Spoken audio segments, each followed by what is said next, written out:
Hello, everybody, and welcome to the next lesson in the pre-intermediate course. And we're going to look at travel, trips, travel, transport. That's going to be the vocabulary aspect. You can see that here. The V stands for vocabulary. So we have here vocabulary. Airports. We're going to look especially at airports. I imagine most of us have flown or been in an airport, so we're going to look at that. And then next, we're going to look at the grammar related to be going to, which is often the grammar we use, the verb form we use when we tell people about our travel plans. Tomorrow, I'm going to London. On Friday, I am going to Rome. So we go ahead and we use going to talk about those travel plans. And finally, the letter G right here can be difficult in pronunciation because it changes and it's not always consistent. So let's look at vocabulary. This is quite interesting. You can match the signs. Let's go through this together. What is number 2 here? What is the plane doing?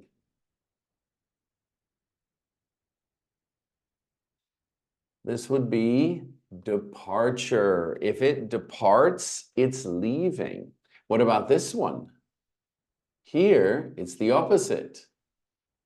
You're not departing, you're arriving. So to arrive is the verb. Arrivals is the noun. This here takes you up and down. We call this the lift if you're in England, but if you're in the United States, do you know what they call it? An elevator. So those are the elevators in the US, and a lift in the UK. All right. Now, let's go ahead and see what else we have here. Uh-oh, here we are putting our baggage. This can be bag drop, actually. You're dropping the bag. And if you want to pick up your bag afterwards, you go to a carousel. I'm going to write that. Well, it's written down below. A carousel, and they load the bags on the carousel, and you pick it up. This is called baggage reclaim. You reclaim it. This is mine. You reclaim it. You retake it. All right. And then we have other things. This here is carrying your bags. This is a trolley. And we have others. These are the gates G5 to G25 and so forth. The T's stand for the terminals. Terminal 1, Terminal 2. Some airports like Heathrow have 5 terminals, or maybe even 6 now. The biggest airports in the world have 5 or 6 terminals. And each terminal holds 40 or 50 planes and gates to depart from. So you can imagine how big these airports are. This is great. So the next time you're in an airport traveling, try to quiz yourself or remember what the words are in English. And many times you have an English word there, especially if you're flying internationally. All right. Pronunciation of the letter G. G is difficult because it has 2 sounds. The G, hard G, G, game. Or the soft G, J, J, baggage. Baggage has 2. Bag, hard, J, soft. Baggage. So let's practice these together.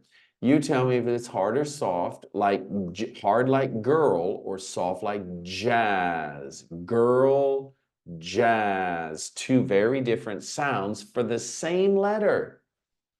Crazy, I know. Ready? Number 1. Hard or soft? Hard. Gate. Number 2. Hard or soft? G. Hard. If you want to pause the recording to think, you can do that. foggy. Next, hard, forget. Next,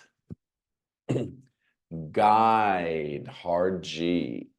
Next, large, soft. It's the J sound. I say soft, but it's the J sound. Large. What about this one? J, village. Next, jazz, like jazz. Engineer. Next, agent. J, agent. Next, guest. This is harder. Guest. Here is region. Region is an area of the country. In the regions, a country or a state is divided into different regions. Next, I hope we don't have many of these. Emergency. So J sound, emergency. This one, it's hard. Begin. Next, gift, hard. Uh-oh, this one. The person might be hard, but the sound is soft. General, but generals generally have to have a tough character. But the word is J. Next, guarantee, guarantee. Organize, organize. Hard G. All right, so that's practice. If you didn't know some of those, pause the recording, write the ones down that you mispronounced, and then go ahead and practice those later. All right. Now, let's do the predictions. And I'll do some of these for you. You can listen here and do this. I'm going to go ahead and do page 130. Here we have the grammar. Going to. Now, let me just explain. I'll bring this down a bit so you can see it. So we use going to talk about future plans. So let's just practice. How do you practice this with a partner or with yourself in a mirror? You don't need anyone else if you don't want. You can just say, what are your plans? What are your travel plans this year? What are your what are your travel plans this year?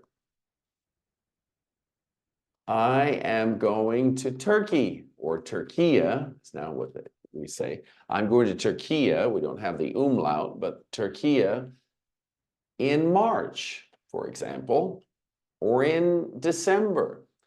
I'm going, so in month. Then you can say your intention, I'm going to visit my parents in the summer.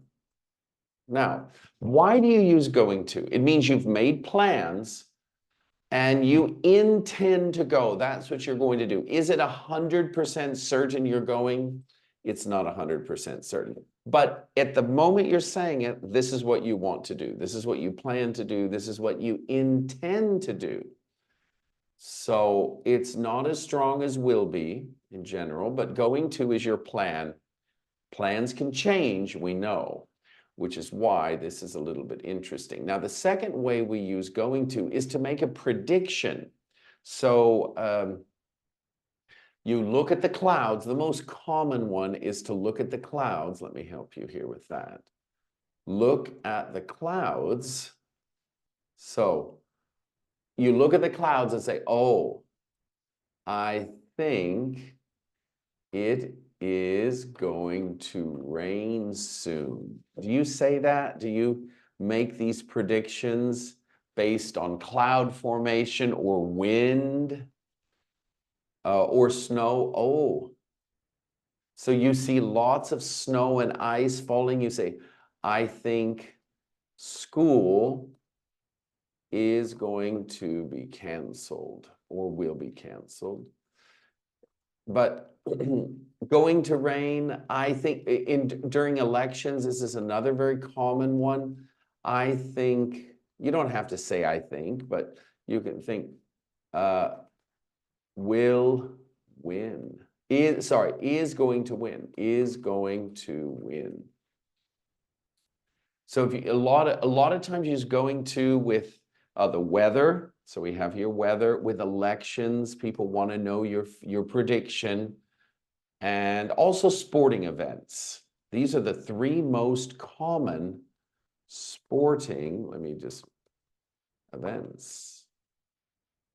Let me make this let me bring it up a little bit here. So sporting events, I think Man City is going to win it all. If you win it all, you take first place. I think Man City is going to win it all. So sporting events, sports, elections, presidential elections, any sort of election, or weather. These are very common.